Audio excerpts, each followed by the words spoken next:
Sydney lockout laws. They're said to have dramatically reduced violence across the city, and reduced the nightlife of the city as well. But here's the facts.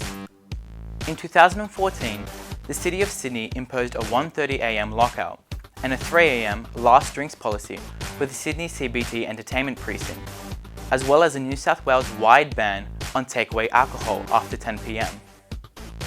Acknowledging the fact that these locations were already experiencing a downward trend of violence, studies show a 40% decline in assaults in King's Cross and 20% in Sydney CBD since the introduction of these laws.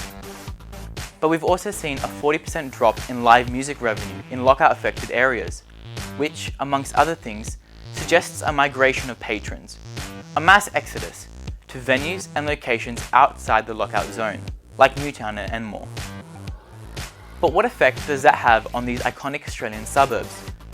Despite increased pedestrian traffic and patrons, alcohol-fueled violence is actually on a downward trend after 2015 spike. Locals are also noting a change in atmosphere as King's Cross favourites are pushed out of the city and into the commonly queer suburbs around Sydney, which is seriously important if we're talking about Newtown. Queer-friendly locations are now being diluted with patrons who traditionally stick to the Sydney CBD, a significant issue that often gets sidelined in the larger discussion about Sydney lockout laws. Intense competition for queer-friendly venues have limited LGBTI events, and even traditional venues like the Imperial Hotel are boosting revenue by reaching out to the straight audience.